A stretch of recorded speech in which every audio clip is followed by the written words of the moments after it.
Hey everybody, Scout Crafty here again. It's Mishmash Monday, and we have a lot to get through today.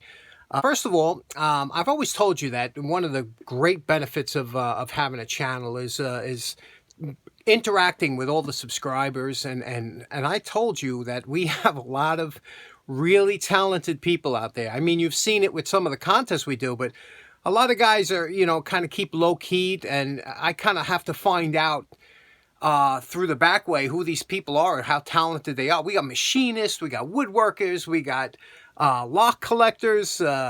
Jeff Moss, I just found out, big lock collector. We got a ton of people out there that that really enhance the channel with their comments and just being around. If ever we run into something, a specialty item, they interject their comments, and it really helps out because I learn a lot.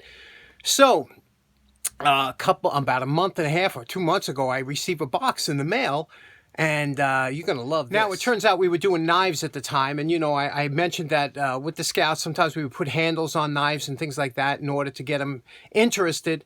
And we have a kind of a celebrity that follows the channel, has for a while. And you've seen me a couple times. I talk about Abe from Canada, sent down some tools and things like that. At no time did I put two and two together that I realized until just this last time that Abe is Abe Elias from Canada. He's a knife maker and designer, and he's also an author. He writes for a couple magazines and things like that. And what happened was he included a knife in, and I'll show you in a minute, in the box that he sent. And I was like, wow, where'd you get this? And he says, I made it. And I was, are you kidding me? And then I put two and two together, and I found out that it's Abe Elias. Now, what was really funny was when I was looking at the knife, I thought I recognized the insignia, and it was a diving sparrow. And I said, I know that, and that's his company. And what happened was Abe was a machinist and an engine builder years ago up in Canada, and then he decided he was going to make knives full time. And during the late 90s, this is when everything started. A lot of people got into knife making, and it was a big boom. And he just wanted to do it, and he did a great job. He made all kinds of famous bushcraft knives and things like that. And we'll talk more about that. Let me show you what he said. Like I said, Abe always sends over a bunch of tools for me to mess around with because he enjoys seeing this stuff taken over. But couple nice industrial wrenches, and these are always it's always hard to get a whole set, so it's always nice when you get one or two here and there, because eventually you do make up a whole set. And these are the combination wrenches, which are nice, and they were stackable. They used to, when you have the whole set, they stack up real nice. Here's a real nice setup. I love this. It's like a button style pliers. I don't know who the make is. I don't see anything, but look at this. You see how loose? It's loose, but it's perfect. It's in perfect shape, but it's loose. I mean, other than a little bit of rust. This is going to be a great project because I want to make a whole new rivet system for a plier like this, and I think we'll all enjoy that kind of project. Here's an interesting tool because I'm sure one of our subscribers will know what this is for. I believe it was some kind of TV tool or something, television or things like that, because it has that, look at, this is a 3/16. You see it here, it says 3/16 over here, but it has it's like a nut driver on one side, and on the other side it has here, and I can only think, what would you need this kind of tool for? I thought it was some kind of TV or electronics. Maybe if anybody knows, please put it in the comment. Over here, these are crimping pliers, and what's so nice about these is because they're so rusty, this is a great before and after project, because it should come out real nice. The rust isn't crazy bad. And then there's this. He sent a spin nailer. Now I've never seen one of these before. Apparently this thing dries finishing nails without pre-drilling, and the instructions say that you just put it in here, you put your nail in there, and then you drive it in, and it'll stop a little bit from the surface, and then you could use a nail set. It says it works with 4D, 6D, and 8D. I'm very interested to see how this thing works. Remove the item from the package, and you can see here it says Craftsman, made in the USA. And what's interesting, if you look in there, there's three little, looks like ball bearings or something. And when you take a nail, here's a nail, and we put it in here, what happens is, once it gets past those ball bearings, it grips as you're tightening it, but it loosens this way, but it'll grip this way. So it must have some kind of cam in there that will turn this into like a little drill. So let's try it out and see how it works. I have some wood chucked up. Okay, in order for this test to work out, we have a vintage drill from the era of when this was made, and a nice Black & Decker. And listen to this. Oh, I wish you could smell the ozone. It's just glorious. Now we're going to take the nail. We're going to place it in here like the directions say. And we're going to try and drill it right through that piece of wood there. Okay, we're doing this regular time. Wow, look at that, huh? That worked. Let's try it again. That seemed to work very nicely. Again, no splitting, it says. So we'll try close to the edge to see, make sure.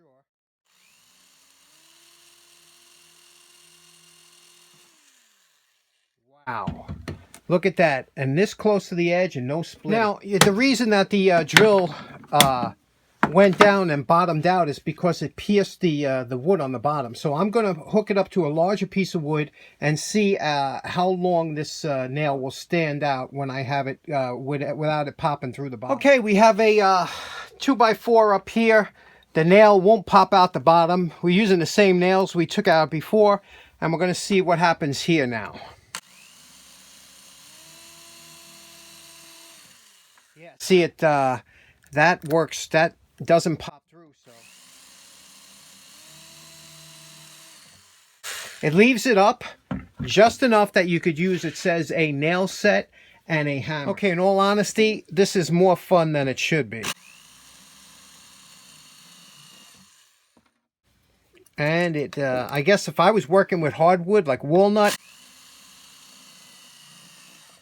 or some other kind of wood that I didn't want to split, definitely this works fantastic. Yeah, you know what bothers me the most about this is the fact that I'm 56 years old and never knew this existed. And it works really good. It leaves that nail about 3/8 of an inch off the top of the surface so that this doesn't scuff the bottom, but it is chamfered, but it's so you don't get any swirls if it should touch the surface. So and here's the instructions on here, and just a beautiful little item. I love this thing. Next up, Abe sent me some great belt. I always want to try these belts. They're from Germany. You see here, made in Germany. These are 1x30 belts, but these are a special abrasive, and they're supposed to last really a long time. They're high quality. He deals in a lot of different abrasives for the big belt sanders, but this is probably some small stuff he has no use for. But the 1x30, I love that size. But all the knife makers and everything, they use you know, 40 inches and they use the big belts. You know, it's a lot easier for removing more material. Okay, next up, Abe sent a couple of golden aspect ratio rulers, and which is great to have, because unless you're an artist, you know, and a lot of people don't have that ability to know balance. And we throw that word around a lot about balance and proportions, but that comes from an actual mathematic equation, and they call that the golden aspect ratio. It's 1.618. And when you can design even like a hammer or something, you know, you look at a hammer, you say, well, that handle just looks out of place on that hammer. It's too long, too short.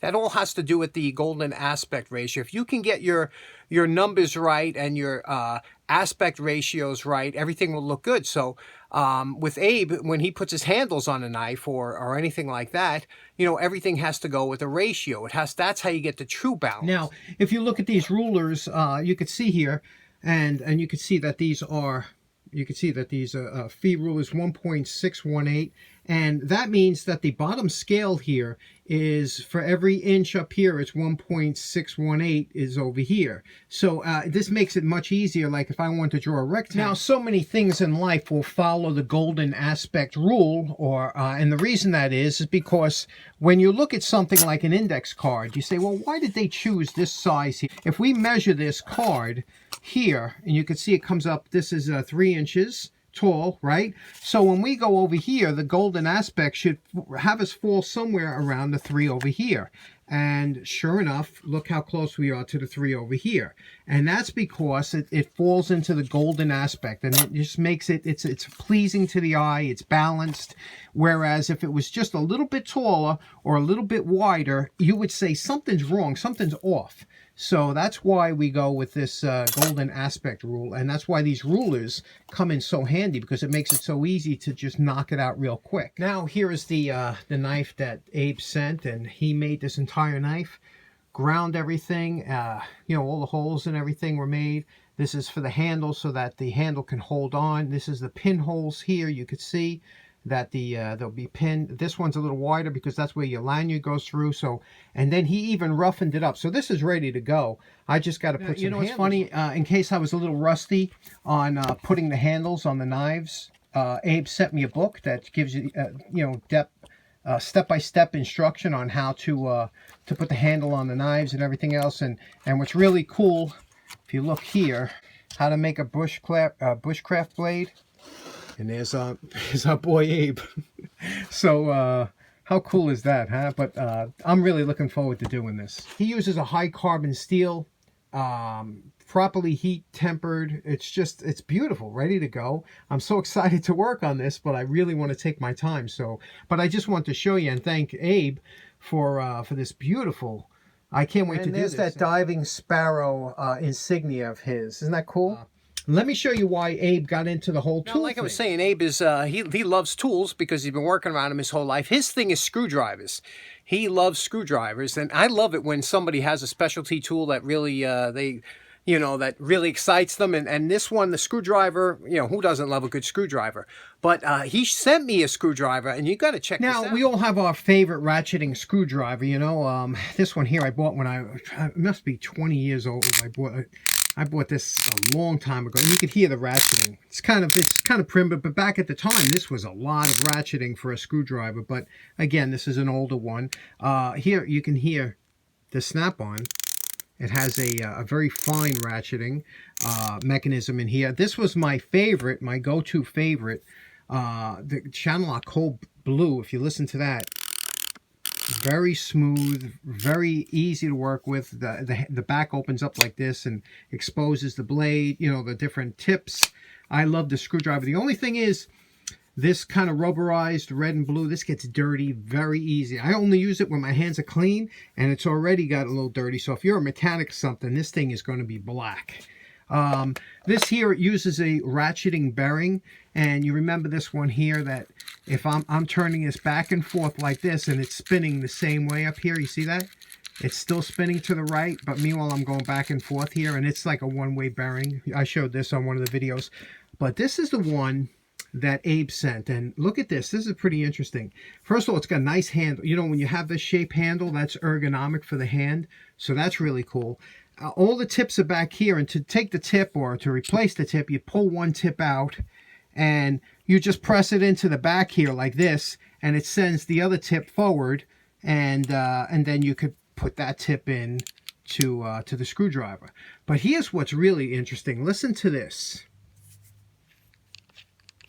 Absolutely no clicking. And have you ever seen, look at that, and yet it locks up going the other way. I've never seen such a smooth ratcheting. Look at that. I mean, for guys that like ratcheting screwdrivers, this is pretty amazing, right? And, you know, when you turn it this way, once you just give this a turn, it reverses. Again, reverses. And it's just very interesting, huh? So again, the make of this one is Roll Gear. And you can see here, I guess it's a Canadian product. Again, I've never seen anything like this in the United States, but I really like it. I like that this ratcheting is unbelievable. A beautiful screwdriver. I've never seen anything like it, and I wonder if anybody else has. So in closing, special thanks to Abe. You know, if you ever Google his name, you'll see it comes up a lot to CRKT, Columbia River Knife and Tool Company. He had done a lot of work. He was working with them. He has a lot of knife designs that they use. So if you ever stop by or something, say hello to Abe. And he's a great guy, and he's a big fan of the channel. He's been with us for a long, long time. And thanks so much for tuning in. Hope you have a nice day. Take care now. Bye bye.